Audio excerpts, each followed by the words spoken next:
بسم اللہ الرحمن الرحیم۔ السلام علیکم معزز خواتین و حضرات، آج کے ویڈیو میں ہم آپ کو حضرت محمد صلی اللہ علیہ وآلہ وسلم کے ساتھ ایک یہودی کے بیٹے کا عشق بتائیں گے۔ معزز دوستو، آج کی ویڈیو شروع کرنے سے پہلے یہاں ہم آپ کو ایک یاد دہانی کراتے چلیں کہ اگر ابھی تک آپ نے ہمارے اس چینل کو لائک شیئر سبسکرائب نہیں کیا تو کر لیجئے اور اس کے ساتھ لگے گھنٹی کے بٹن کو بھی پریس کر دیں تاکہ مستقبل میں بھی آپ کو اسی طرح کی معلوماتی ویڈیوز بر وقت اور ہر وقت مل سکیں۔ تو آئیے دوستو بڑھتے ہیں آج کی ویڈیو کی طرف۔ دوستو، یہ کہانی ایک یہودی کے بیٹے کی۔ ایک یہودی نے جب اپنے بیٹے کو کہا کہ جاؤ بازار سے سودا لے آؤ، لڑکا راستے سے گزر رہا تھا کہ اس کی نظر حضور اکرم صلی اللہ علیہ وآلہ وسلم پر پڑی۔ حضور اکرم صلی اللہ علیہ وآلہ وسلم کی نظر بھی اس لڑکے پر پڑی۔ وہ لڑکا وہیں بیٹھ گیا اور اس طرح وہ بیٹھا ہی رہا۔ کافی دیر گزر گئی، یہودی کبھی اندر جاتا اور کبھی باہر آتا کہ لڑکا کہاں رہ گیا ہے، ابھی تک آیا کیوں نہیں۔ سورج غروب ہونے والا ہے، مغرب کی نماز ہو گئی، شام کو لڑکا گھر آ گیا تو باپ نے پوچھا، ارے نادان، اتنی تاخیر کیوں کر دی؟ اس کا باپ بڑے غصے میں تھا اور کہنے لگا، تو بڑا نادان اور پاگل ہے، میں نے تم کو کہا تھا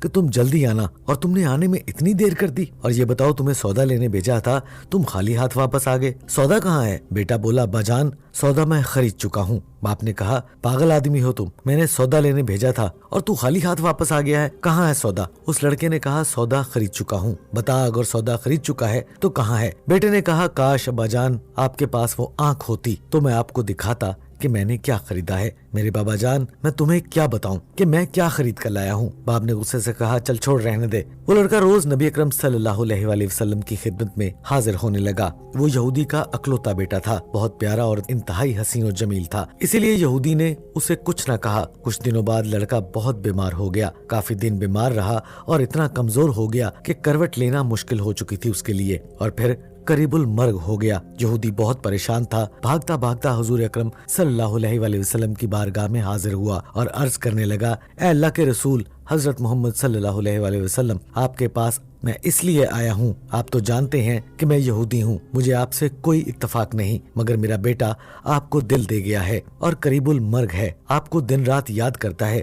کیا ممکن ہے کہ آپ اپنے اس دشمن کے گھر آ کر اپنے معشوق کو ایک نظر دیکھنا پسند کریں گے کہ آرزو پوری ہو جائے اس کی؟ وہ مرنے سے پہلے آپ صلی اللہ علیہ وآلہ وسلم کا ایک بار دیدار کرنا چاہتا ہے۔ وہ لڑکا کسی اور چیز کی آرزو نہیں کر رہا۔ آپ صلی اللہ علیہ وآلہ وسلم نے یہ نہیں فرمایا کہ میں جاؤں گا یا نہیں۔ آپ صلی اللہ علیہ وآلہ وسلم نے فرمایا، ابو بکر اٹھو، عمر اٹھو، چلو چلے عثمان۔ ان کے ساتھ ساتھ اور جو باقی لوگ وہاں پر بیٹھے ہوئے تھے، آپ کے عاشق کا دیدار ہم بھی کریں گے کہہ کر ان کے ساتھ ہو لیے، اور ہم بھی اس کا دیدار کرنا چاہتے ہیں کہ وہ آپ کا کتنا بڑا عاشق ہے۔ آخری لمحہ ہے، آنکھیں بند کرنے سے پہلے ہم اسے کچھ دینا چاہتے ہیں، چلو چلتے ہیں۔ خواتین حضرات، یہودی کے گھر پہنچے تو لڑکے کی آنکھیں بند تھیں۔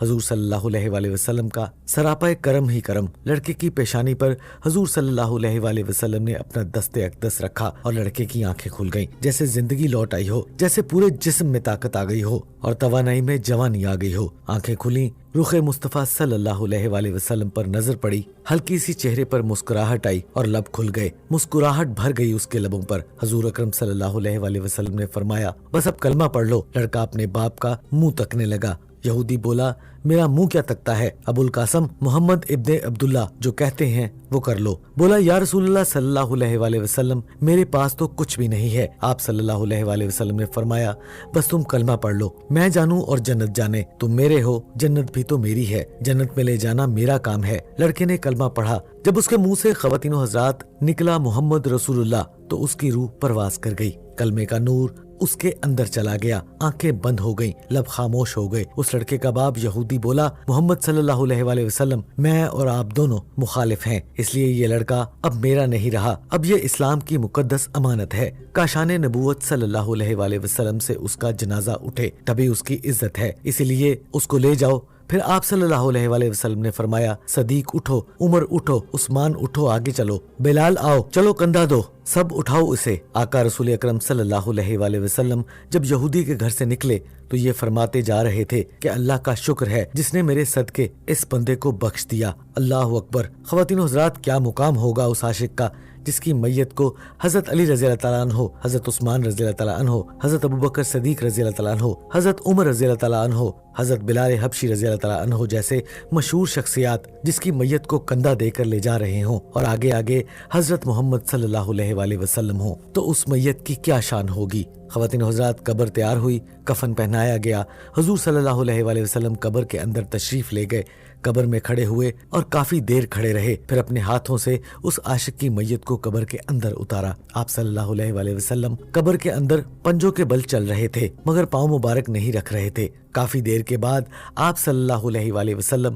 قبر سے باہر آئے تو چہرے پر تھوڑی پریشانی چھائی ہوئی تھی، تھکن محسوس کر رہے تھے۔ تو صحابہ کرام نے پوچھا کہ حضور اکرم صلی اللہ علیہ وآلہ وسلم یہ کیا ماجرا ہے کہ آپ صلی اللہ علیہ وآلہ وسلم نے قبر میں پاؤں مبارک پورا کیوں نہیں رکھا؟ تو آپ صلی اللہ علیہ وآلہ وسلم پنجوں کے بل کیوں چل رہے تھے؟ تو آقا کریم صلی اللہ علیہ وآلہ وسلم نے فرمایا، قبر کے اندر بے پناہ فرشتے آئے ہوئے تھے، اسی لیے مجھے جگہ نہیں مل رہی تھی جہاں میں پاؤں رکھوں۔ میں نہیں جانتا تھا کہ کس فرشتے کے پاؤں پر میرا پاؤں آ جائے۔ پھر صحابہ کرام پوچھنے لگے، آپ صلی اللہ علیہ وآلہ وسلم قبر کے اندر کیوں گئے؟ ہمیں کہتے ہم چلے جاتے۔ آپ صلی اللہ علیہ وآلہ وسلم نے خوبصورت جواب دیا کہ میں نے اس لڑکے کو نہیں بولا تھا کہ تیری قبر کو جنت بناؤں گا، اسی قبر کو جنت بنانے قبر کے اندر چلا گیا تھا۔ صحابہ کرام پھر پوچھنے لگے کہ حضور اکرم صلی اللہ علیہ وآلہ وسلم اتنے تھکے ہوئے کیوں ہیں؟